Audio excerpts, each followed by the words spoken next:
पांच परिव्राजक, ये बुद्धा के पहले भिक्खु संघ के पहले पांच भिक्खु बने। इन्हें ही पंचवर्गीय भिक्खु कहा गया। अब देखते हैं आगे। जिस रात को बुद्ध ने इन पांच भिक्खुओं को अपनी धम्मदेशना दी, उसी रात को एक और घटना घटी।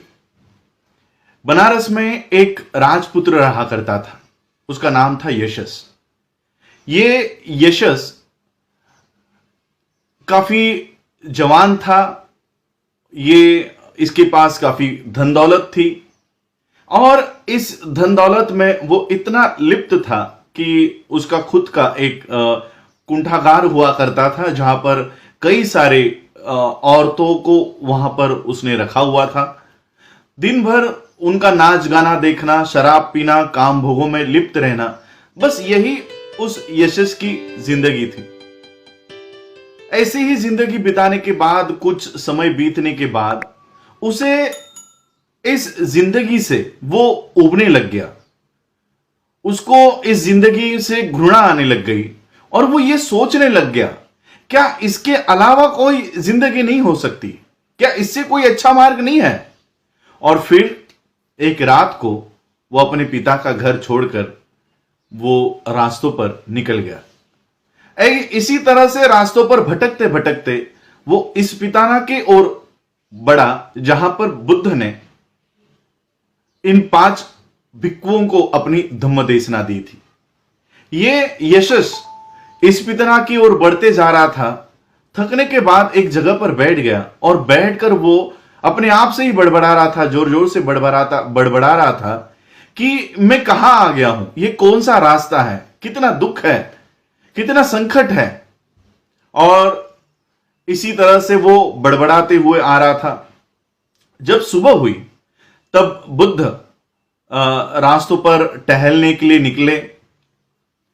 तब उन्होंने यशस को देखा और वो यशस इसी तरह से बड़बड़ाते हुए आ रहा था कि कितना दुख है, कितना संकट है। बुद्ध ने इन शब्दों को सुना और बुद्ध ने यशस को कहा कि कोई संकट नहीं है, कोई दुख नहीं है, आओ मैं तुम्हें मार्ग दिखाता हूं। और फिर यशस ने बुद्ध को देखा, उनकी प्रसन्न मुद्रा को देखा। यशस ने अपने सोने की चप्पलों को पैरों से उतारा और बुद्ध के सामने बैठे। बुद्ध ने पांच भिक्खुओं को समझाया था, जो आप लोग भी जानते हो अभी, पंचशील, अष्टांगिक मार्ग और 10 पारमिता। ये धम्म बुद्ध ने यशस को ये धम्म समझाया और यशस को लगा कि ये बहुत अच्छा मार्ग है। और यशस ने कहा कि क्या वो यशस को उनका शिष्य बना सकते हैं? बुद्ध ने कहा कि बड़े आनंद से, और यशस ये भिक्खु बन गया। यशस के पिताजी यशस को ढूंढते हुए इस पिता की ओर आ गए और उन्होंने बुद्ध को देखा और बुद्ध को पूछा, क्या आपने मेरे बेटे को देखा है? बुद्ध ने कहा कि कोई चिंता मत करो, आपका बेटा यही है। और बुद्ध ने सारी बातें बताई कि किस तरह से यशस ये चिंता में बड़बड़ाते हुए घूम रहा था और बुद्ध ने अपने धम्म की देशना यशस को दी और यशस को किस तरह से एक बौद्ध भिक्खु बनाया है। पिता अपने बेटे को उन्होंने देखा, उनको अच्छा लगा कि यशस एक अच्छे मार्ग पे गया है, तो पिता ने बुद्ध से अनुमति ली कि क्या मैं यशस को अभी ले जा सकता हूं? बुद्ध ने कहा, कौन से जीवन में लेकर जाना चाहते हो? उसी जीवन में, काम भोगों के जीवन में, शराब में आपका बेटा दिन भर पड़ा रहता था, क्या उसी जीवन में आप उसको वापस लेकर जाना चाहते हो? पिता को बात समझ में आ गई। पिता ने कहा, नहीं, जो यशस के लिए अच्छा है उसके लिए हम खुश हैं, लेकिन मैं आपको, बुद्ध को यशस के पिताजी ने कहा कि क्या मैं आपको भोजन दान देने के लिए मेरे घर पर आमंत्रित कर सकता हूं? तो बुद्ध ने कहा कि ठीक है, हम भोजन लेने के लिए आपके यहां आएंगे। और फिर बुद्ध यशस को साथ लेकर अपने यशस के पिता के घर गए। यशस के पिता के घर ये यश और बुद्ध जब गए, यशस की माता ने यशस का स्वागत किया, यशस की पत्नियों ने उनका स्वागत किया और उन्हें भी लगा कि अब हमारा बेटा, अब उनका पति एक अच्छे मार्ग पर चल रहा है और इसलिए उन्होंने भी उन्हें नहीं रोका। और फिर बुद्ध ने इन लोगों को भी ये देशना दी और वो भी बुद्ध के धम्म के उपासक बन गए। यशस का पूरा परिवार बुद्ध के धम्म के उपासक बन गए। यशस के दोस्त हुआ करते थे। उन 5 दोस्तों को पता चला कि यशस ने बुद्ध के धम्म में शरण ले ली है और क्यों ना, क्योंकि जो यश के लिए अच्छा है वो हमारे लिए भी अच्छा होगा, तो क्यों ना हम भी बुद्ध के धम्म के शरण में चले जाएं। और फिर इन दोस्तों ने यशस को विनती की कि आप भी हमको बुद्ध के धम्म की शरण में आने के लिए सहायता करें। और फिर यशस ने बुद्ध से विनती की कि ये इन 5 दोस्तों को भी वो बुद्ध के धम्म की दीक्षा दे। और फिर यशस के दोस्तों के साथ और 50 लोगों ने 5 नहीं 4 sorry, Yashas agreed and he went to Buddha saying may the blessed one preach the Dhamma to this 4 friends. तो इन 4 दोस्तों के साथ यशस ने बुद्ध के धम्म में दीक्षा ली और ये सभी बुद्ध के और भिक्षुक संघ में शामिल हुए। इस तरह से यशस की धम्म दीक्षा हुई। यशस के धम्म दीक्षा के बाद और एक कन्वर्जन है काश्यप फैमिली का। काश्यप परिवार ये बनारस में रहा करता था। इनके 3 बेटे थे। काश्यप परिवार के 3 बेटे थे। वो थे उरुवेला काश्यप।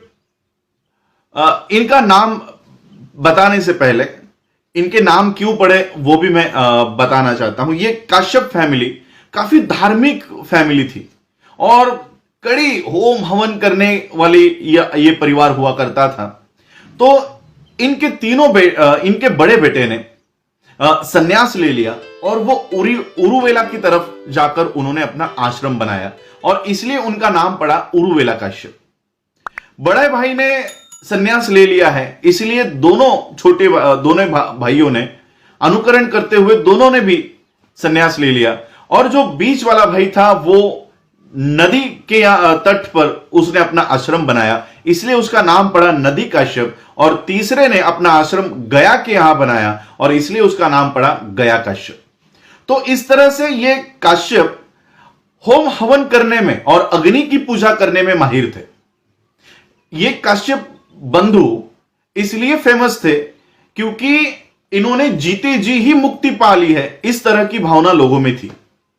तो कई सारे लोग, पूरी जनता इनको आदर दिया करती थी क्योंकि ये जीते जी इन्होंने मुक्ति पा ली है।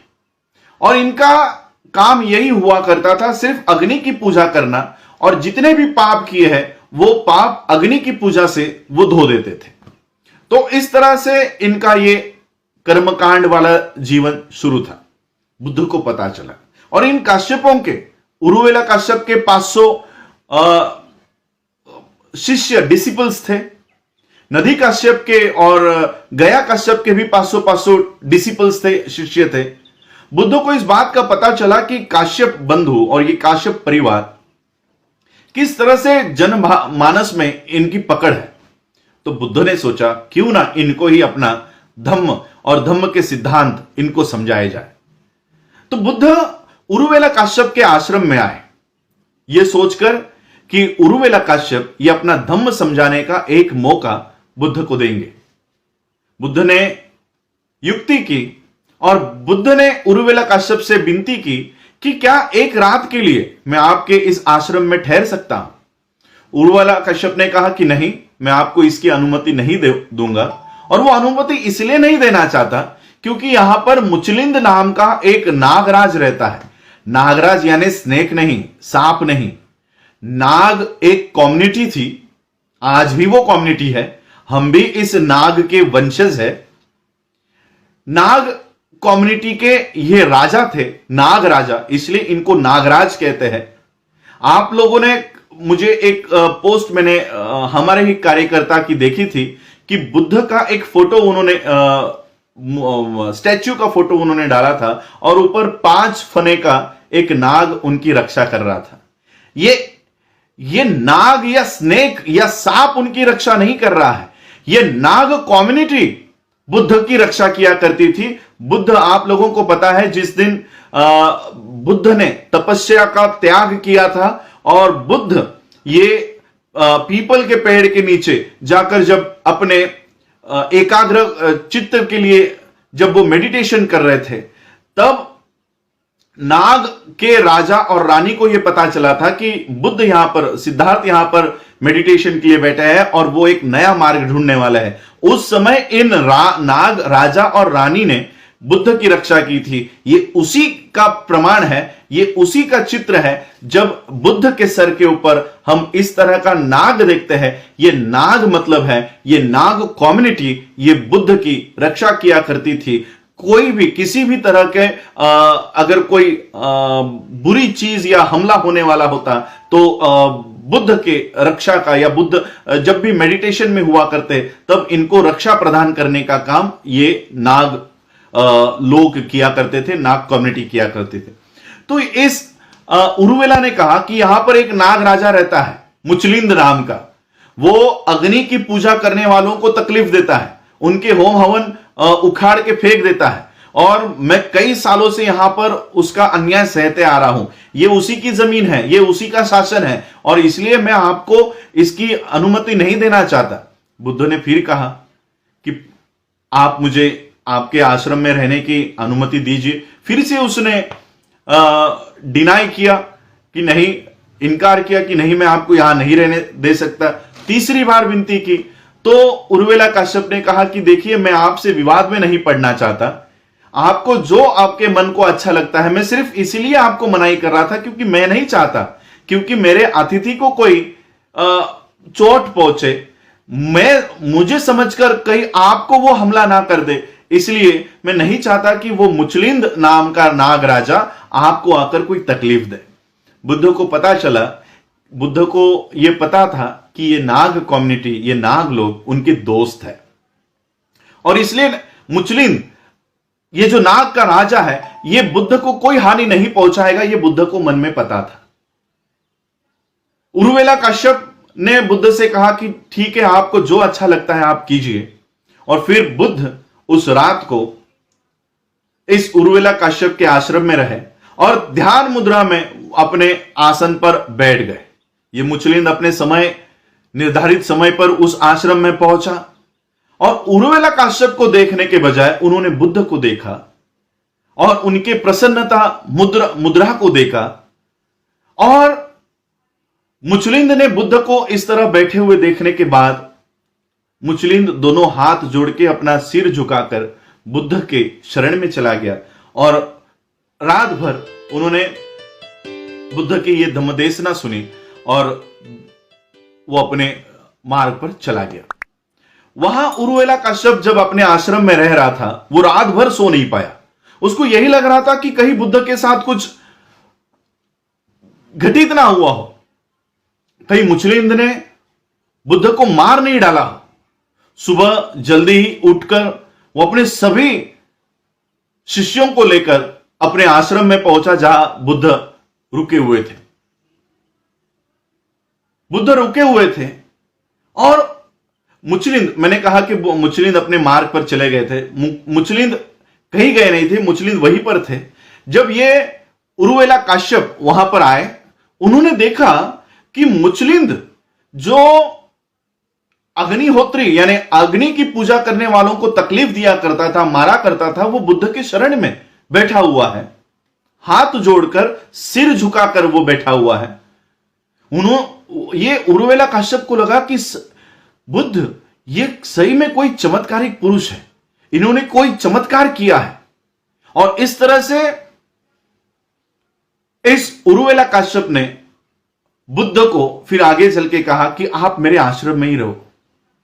उरुवेला कश्यप यह सोच रहा था कि शायद बुद्ध कोई जादूगर है, कोई चमत्कारिक है, तो क्यों ना बुद्ध को यहां पर रखा जाए ताकि मुचलिंद का जो हमला है वो उससे हम बच सके। तो बुद्ध वहां पर ठहरे और